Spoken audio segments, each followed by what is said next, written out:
Olá, tudo bem? Neste vídeo damos continuidade ao estudo do capítulo 6 do Evangelho de João. Vamos tratar de uma das lições mais simples e ao mesmo tempo uma das mais grandiosas. É o discurso de Jesus sobre o pão da vida. Essa lição é quase sempre mal interpretada por levarem tudo ao pé da letra. Esse discurso é um ensino sobre o Cristo e a natureza do Cristo, semelhante às muitas parábolas dos evangelhos sinóticos que falam sobre o reino de Deus. No vídeo anterior, analisamos até o versículo 27, em que Jesus nos aconselha a trabalhar não pelo pão que perece, mas pelo pão que permanece. Ou seja, não devemos canalizar todas as nossas energias em busca de coisas materiais, que são transitórias. Temos que nos ocupar com os valores do Espírito, que nos acompanham sempre. Dirigiram-se, pois, a ele perguntando: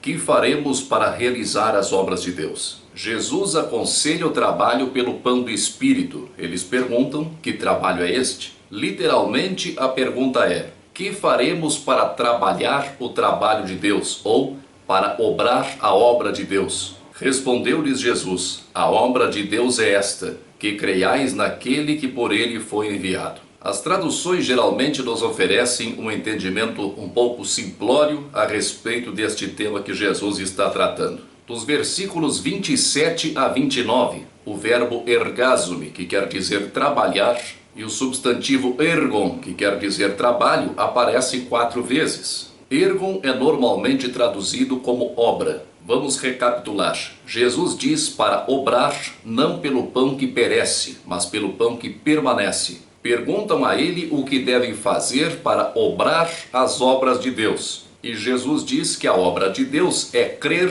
naquele que Deus enviou. Temos que chamar atenção para 2 fatores. Quando eles perguntam a Jesus o que devem fazer para obrar as obras de Deus, eles estão se referindo às obras da lei. Jesus está tratando de um assunto essencialmente espiritual, mas os judeus da época ainda estavam presos à lei de Moisés e pensaram que Jesus estivesse se referindo a alguma coisa relacionada à lei, a exigências religiosas. Outro fator que deve ser considerado, e que já mencionamos várias vezes neste estudo, é a tradução do verbo grego pisteuen pelo verbo crer. Aqui embaixo está o link do meu vídeo Fé e Crença são a mesma coisa? A confusão entre fé e crença é a maior desgraça conceitual do cristianismo. A obra de Deus não é crer em Jesus. Jesus representa o Cristo. Jesus é o Espírito plenamente cristificado. Desenvolveu totalmente o seu Cristo interno, o Deus imanente, o Logos que está dentro de cada um de nós. A obra de Deus é sermos fiéis ao Cristo, é sintonizarmos com o Cristo, é aderirmos ao Cristo. Notamos que eles perguntam sobre obras, no plural, se referindo às obras da lei. E Jesus responde que a obra de Deus, no singular, é sintonizar com o Cristo ou aderir ao Cristo. Não são necessárias muitas exigências religiosas, mas uma só coisa é necessária. Foi isso que Jesus disse a Marta no Evangelho de Lucas, capítulo 10, versículo 41. Marta, Marta, estás ansiosa e afadigada com muitas coisas, mas uma só é necessária. Essa coisa é fé, fidelidade a Jesus. Aderência a Jesus, que é o nosso modelo e guia. Tendo isso em mente, toda a vida muda. Todos os aspectos da vida são substancialmente alterados. Baseados nesta afirmação de Jesus, algumas correntes religiosas pregam que o que importa não são as obras, que no seu entender são todas as ações, mas o que importa é a fé, que a salvação acontece pela fé. Para quem tem dúvidas sobre isso, recomendo que assista o meu vídeo Salvação pela Fé ou pelas Obras. O link está aqui embaixo. Os que defendem essa ideia se esquecem de dizer, ou simplesmente não se dão conta, de que para desenvolvermos a fé no seu sentido verdadeiro, de fidelidade, lealdade, obediência, harmonia, sintonia, é preciso que eduquemos os nossos sentimentos, pensamentos, palavras e ações para que nos tornemos aquilo que queremos ser. Jesus é nosso modelo e guia. Para seguirmos a Jesus, precisamos imitar Jesus. E isso está muito além do que apenas crer. Aliás, se desconsiderarmos a reencarnação, qualquer discussão neste sentido se afasta da razão. Discute-se apenas opiniões, sem o menor respeito pela lógica. Só através de incontáveis experiências na matéria é que nós conseguimos progredir espiritualmente. Então lhe disseram eles: que sinal fazes para que o vejamos e creiamos em ti? Quais são os teus feitos? Nossos pais comeram o maná do deserto, como está escrito: deu-lhes a comer o pão do céu. No vídeo anterior defendemos a ideia de que não houve nenhum milagre de multiplicação dos pães. Se tivesse havido um milagre, por que estariam pedindo sinais a Jesus? O maná do deserto de que eles falam é o alimento supostamente dado por Deus ao povo israelita durante a travessia do deserto. Replicou-lhes Jesus: em verdade vos digo, não foi Moisés quem vos deu o pão do céu. O verdadeiro pão do céu é meu Pai quem vos dá. Porque o pão de Deus é o que desce do céu e dá vida ao mundo. Jesus disse há pouco que a obra de Deus é ter fé naquele que Deus enviou. Eles entenderam que Jesus estava se referindo a si mesmo, pois perguntaram: que sinais fazes tu para que tenhamos fé em ti? Mas Jesus não responde à pergunta deles, apenas os corrige. Jesus não estava se referindo exclusivamente a si mesmo. Jesus fala como o Cristo, não como o homem Jesus. O que é válido para Jesus é válido para cada um de nós, respeitando, é claro, a enorme diferença evolutiva entre ele e nós. É provável que Jesus seja bilhões de anos mais velho que nós. O que desce do céu e dá vida ao mundo é o Cristo, chamado de Logos na introdução deste evangelho. É a fagulha da luz de Deus que está dentro de cada um de nós. Então lhe disseram: Senhor, dá-nos sempre desse pão. A resposta deles aqui é igual à resposta da samaritana quando Jesus falou sobre a água viva que sacia a sede. Declarou-lhes, pois, Jesus: eu sou o pão da vida. O que vem a mim jamais terá fome.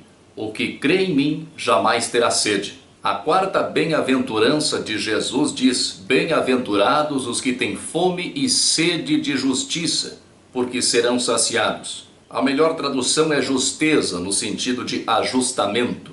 Bem-aventurados os que têm fome e sede de ajustamento com as leis divinas, pois serão saciados. Vemos que é preciso o uso do livre-arbítrio.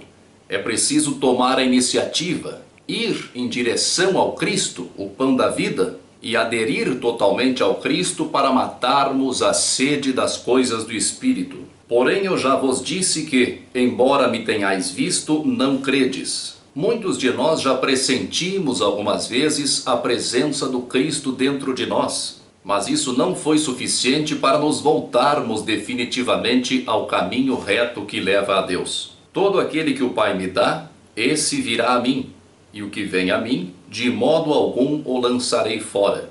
Tudo o que tem vida há de desenvolver, pela eternidade afora, o seu Cristo. Jesus dirá mais tarde que nenhuma das ovelhas que Deus lhe confiou se perderá. Jesus é o responsável maior por um grupo de espíritos que faz a sua evolução na Terra. É possível considerar que Jesus foi o espírito responsável pela formação do nosso planeta. Se considerarmos que o universo é infinito, é fácil compreendermos que cada planeta é governado por um espírito ou um grupo de espíritos mais desenvolvidos. Porque eu desci do céu não para fazer a minha própria vontade, e sim a vontade daquele que me enviou. E a vontade de quem me enviou é esta: que nenhum eu perca de todos os que me deu. Pelo contrário, eu o ressuscitarei no último dia. De fato, a vontade de meu Pai é que todo homem que vir o Filho e nele crer tenha a vida eterna, e eu o ressuscitarei no último dia. Jesus veio fazer a vontade daquele que o enviou. Se alguém o enviou, é porque é superior a ele. Se é superior a ele, é porque não é ele mesmo. Não seria concebível que alguém enviasse a si mesmo. Mesmo assim, milhões de pessoas defendem que Jesus é Deus, o Criador do universo infinito. Jesus, como Espírito plenamente cristificado, ocupa-se em fazer a vontade de Deus, pois ele é a pura manifestação de Deus. A vontade de Deus é que toda a sua criação viva em harmonia com ele. Nós somos parte da criação. Quem contempla o Cristo e sintoniza com Ele tem a vida plena em Deus. Já falamos neste estudo que êonios não quer dizer para sempre.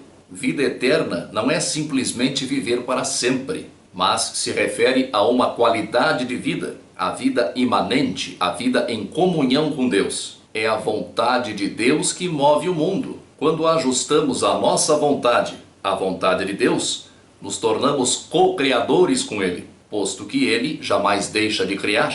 Eu o ressuscitarei no último dia. Quando é o último dia? Que último dia é este? É o último dia de vida?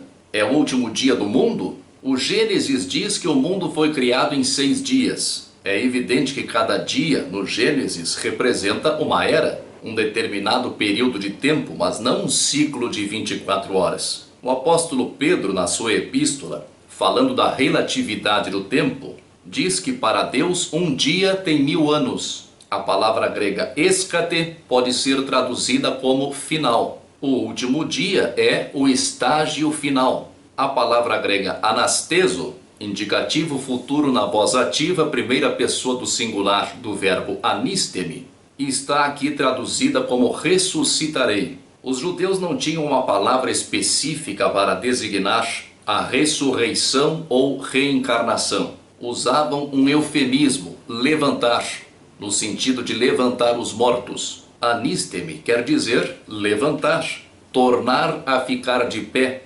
voltar ao estado anterior. O significado comum é levantar.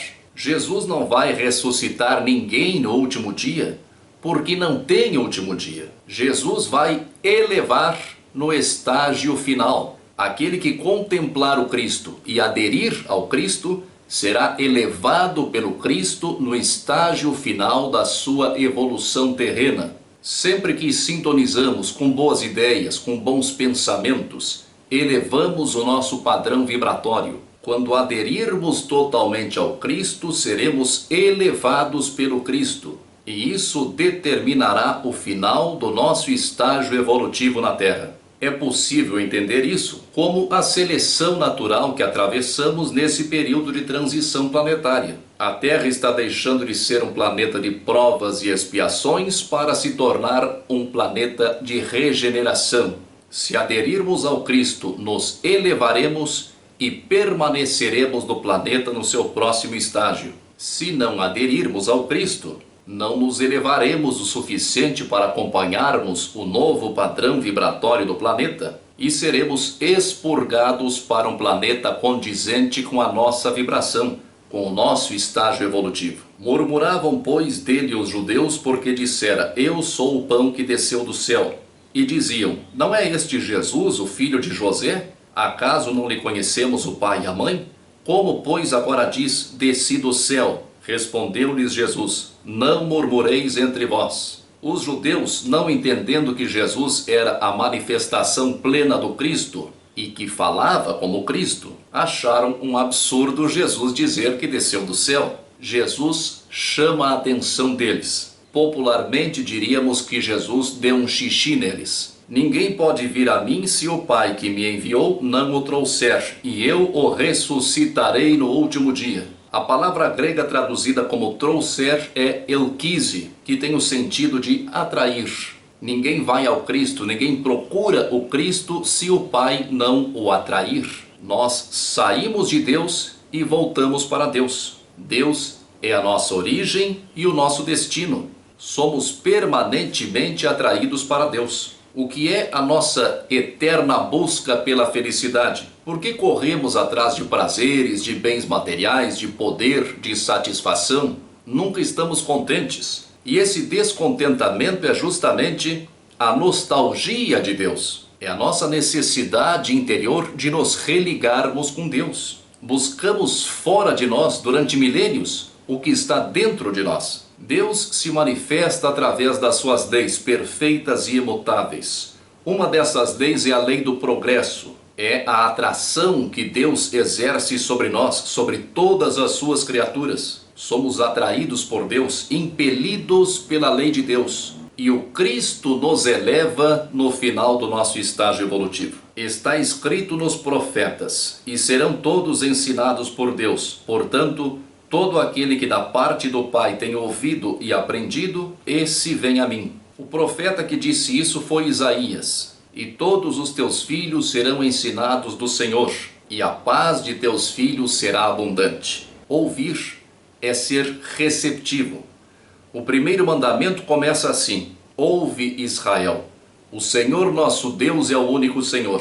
Amarás, pois, o Senhor teu Deus de todo o teu coração e de toda a tua alma e com todas as tuas forças. E estas palavras que hoje te ordeno estarão no teu coração. Isso não é apenas ouvir com os ouvidos, é ouvir e aprender. Os mandamentos são leis de Deus. As leis de Deus estão gravadas em nossa consciência. Quando ouvimos a consciência e aprendemos, vamos ao Cristo. Não que alguém tenha visto o Pai, salvo aquele que vem de Deus, este o tem visto. O Cristo interno pode ver o Pai, mas o intelecto não. O intelecto está limitado ao que é transitório. O intelecto é um importante instrumento para chegarmos ao entendimento de Deus, mas só poderemos sentir Deus através do nosso Cristo interno. Em verdade vos digo, quem crê em mim tem a vida eterna. Quem sintoniza com o Cristo tem a vida eterna. A vida eterna, que os outros evangelhos chamam de reino de Deus, é um estado interno que independe de tempo e espaço. Eu sou o pão da vida. Vossos pais comeram o maná no deserto e morreram. Este é o pão que desce do céu, para que todo o que dele comer não pereça. Jesus está comparando o pão da vida, que é o Cristo, que é a própria vida permanente, e o maná do deserto, o chamado pão que caía do céu para alimentar os israelitas no deserto, que era apenas uma coisa para manter uma existência provisória. Por extensão, o que é comparado aqui é o ensino religioso dado por Moisés e o ensino do Cristo. A religião é provisória, o Cristo é eterno. Eu sou o pão vivo que desceu do céu. Se alguém dele comer, viverá eternamente. E o pão que eu darei pela vida do mundo é a minha carne. No versículo 49, Jesus diz: vossos pais comeram o maná no deserto e morreram. Jesus diz vossos pais, se referindo aos antepassados dos judeus. Ele, como judeu, também tinha os mesmos antepassados. Notamos claramente que Jesus fala como o Cristo. Jesus é pura manifestação de Deus e não está se referindo a si mesmo como homem, como espírito encarnado. O Cristo não tem carne. É evidente que Jesus está usando uma linguagem metafórica. Está falando por figuras, está servindo-se de imagens fortes para que as suas palavras ficassem eternizadas. O Cristo não tem carne, do mesmo modo que um homem não é um pão. Jesus não está dizendo que dará sua carne no sentido de corpo. Se fosse isso, ele usaria a palavra corpo, no grego soma, e não sarx, que é carne, mas que representa a substância. A carne é a substância do corpo vivo. A carne que Jesus diz que vai dar pela vida do mundo é a própria substância da vida. A substância do Cristo é a vida. Não podemos ignorar aqui os interesses que moviam o evangelista ao escrever este evangelho. Falamos no primeiro vídeo sobre os adversários dos primeiros cristãos. Na cidade de Éfeso, onde este evangelho foi escrito, e em outras localidades, havia muitos seguidores da doutrina de João Batista. Também havia os judeus que não haviam se convertido ao cristianismo. E o evangelista não esconde a sua intenção de apresentar João Batista como um mero coadjuvante e de passar uma imagem negativa dos judeus. Aqui, o interesse do evangelista é se opor aos docetistas. O docetismo era uma corrente de pensamento infiltrada entre os primeiros cristãos, que dizia que Jesus veio ao mundo apenas com um corpo aparente, que o seu corpo não era real e a sua crucificação tinha sido apenas aparente. Isso era tão importante para o evangelista João que na sua primeira epístola ele diz: amados, não deis crédito a qualquer espírito, antes provai os espíritos se procedem de Deus, porque muitos falsos profetas têm saído pelo mundo fora. Nisto reconheceis o Espírito de Deus. Todo espírito que confessa que Jesus Cristo veio em carne é de Deus. E todo espírito que não confessa a Jesus não procede de Deus. Pelo contrário, este é o espírito do anticristo, a respeito do qual tendes ouvido que vem e presentemente já está no mundo. Não podemos esquecer que João era um espírito encarnado como eu e você, sujeito a preconceitos e falhas de caráter. Disputavam, pois, os judeus entre si, dizendo: como pode este dar-nos a comer a sua própria carne? Notamos que a linguagem figurada de Jesus novamente é mal compreendida. Vimos isso na conversa de Jesus com Nicodemos, em que Nicodemos entende que Jesus se referia literalmente a entrar novamente no ventre da sua mãe para nascer de novo. Notamos isso também com a mulher samaritana, que entendeu que a água viva que Jesus oferecia a ela evitaria que ela precisasse voltar ao poço para pegar água. E agora pensam que Jesus está falando de antropofagia. Respondeu-lhes Jesus: em verdade vos digo, se não comerdes a carne do Filho do Homem e não beberdes o seu sangue, não tendes vida em vós mesmos. Sem dúvida nenhuma, esta foi a coisa mais chocante que aqueles homens já tinham ouvido em toda a sua vida. No Gênesis é dito que a carne, porém, com sua vida, isto é, com seu sangue, não a comereis. No Deuteronômio, capítulo 12, versículo 16, é repetido que o sangue não pode ser comido. E no Levítico diz que a alma está no sangue, e quem comer sangue será morto. Isso era lei e era tradição há séculos. Os judeus jamais comeriam sangue. E a simples ideia de comer sangue humano deve tê-los revoltado terrivelmente. Há estudiosos que não acreditam que esta parte dos textos que fala em comer carne e beber sangue faça parte dos textos originais. Mas isso não pode ser provado. O Cristo pede para que o assimilemos totalmente, para fazermos nosso o seu ensinamento, a fim de que suas palavras se tornem nossa carne e nosso sangue, nossa vida cotidiana. Quem comer a minha carne e beber o meu sangue tem a vida eterna, e eu o ressuscitarei no último dia. Pois a minha carne é a verdadeira comida, e o meu sangue é verdadeira bebida. Lembramos novamente da quarta bem-aventurança. Bem-aventurados os que têm fome e sede de justeza, porque serão saciados. Os que têm fome e sede de ajustamento com Deus, comem e bebem do Cristo. Comem a sua carne, ou seja, a sua substância, e bebem o seu sangue, ou seja, a sua alma. Sua carne verdadeiramente é comida e seu sangue verdadeiramente é bebida. Verdadeiramente é a tradução de aletos, que é o advérbio de aletes, que normalmente é traduzido como verdade. Falamos sobre o significado da palavra verdade no Evangelho no vídeo de número 2. É o desvelamento, é a retirada do véu do esquecimento da nossa natureza espiritual e divina. É sairmos da letargia, da morte aparente do espírito e nos religarmos com Deus. É isso que a fome e a sede do Cristo nos proporcionam, pois quem comer a minha carne e beber o meu sangue permanece em mim e eu nele. Esse permanecer um no outro é exatamente o ajustamento de que nos fala a quarta bem-aventurança. Assim como o Pai que vive me enviou, e igualmente eu vivo pelo Pai, também quem de mim se alimenta, por mim viverá. O Cristo é manifestação do Pai. Quando nos ajustamos ao Cristo, passamos a viver por Ele, superando a personalidade transitória e vivendo a individualidade divina. Como disse o apóstolo Paulo, não sou mais eu quem vive, mas o Cristo que vive em mim. Este é o pão que desceu do céu, em nada semelhante àquele que os vossos pais comeram e contudo morreram.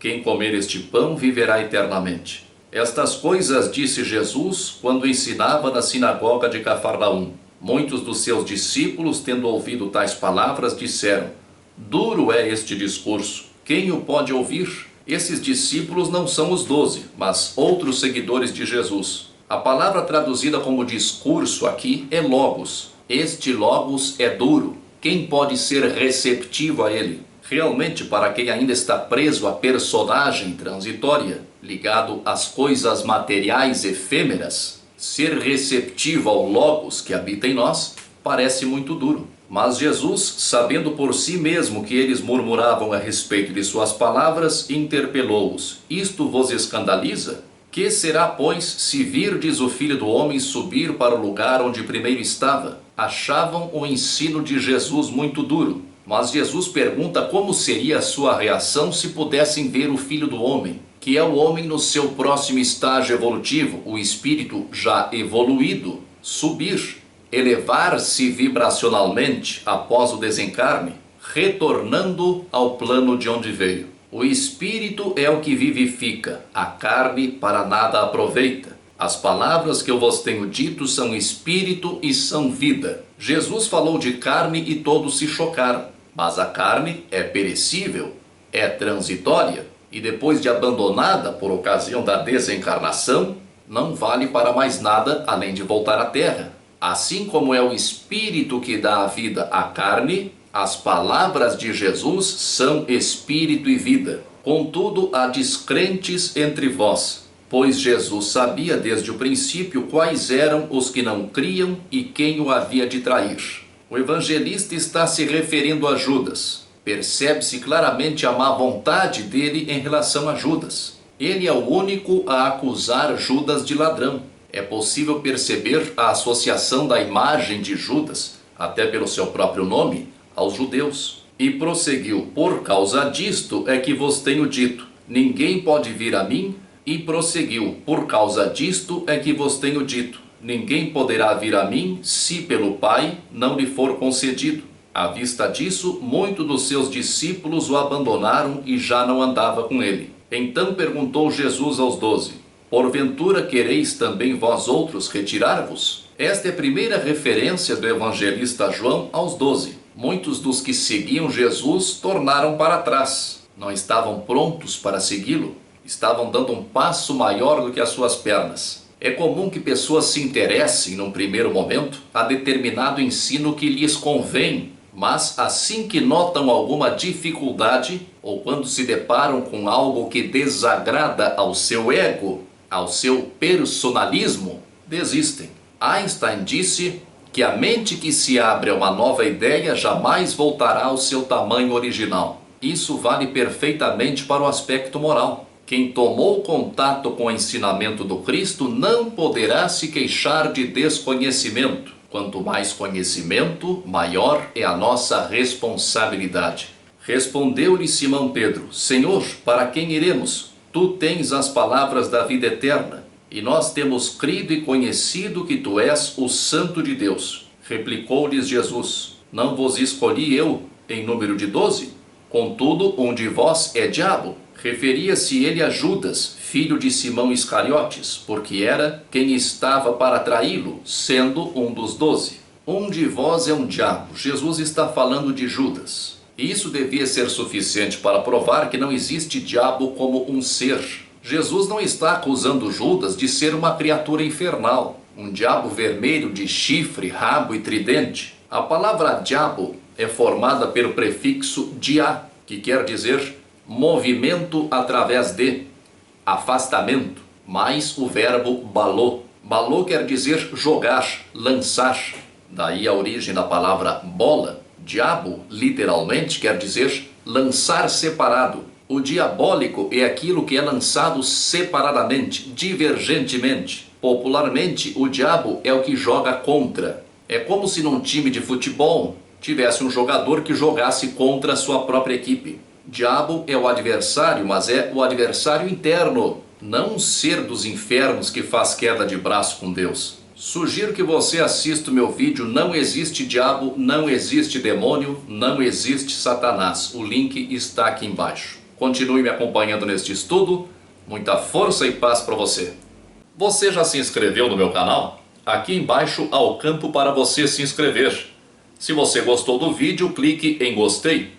E compartilhe este vídeo nas redes sociais para que mais pessoas possam assisti-lo. Obrigado.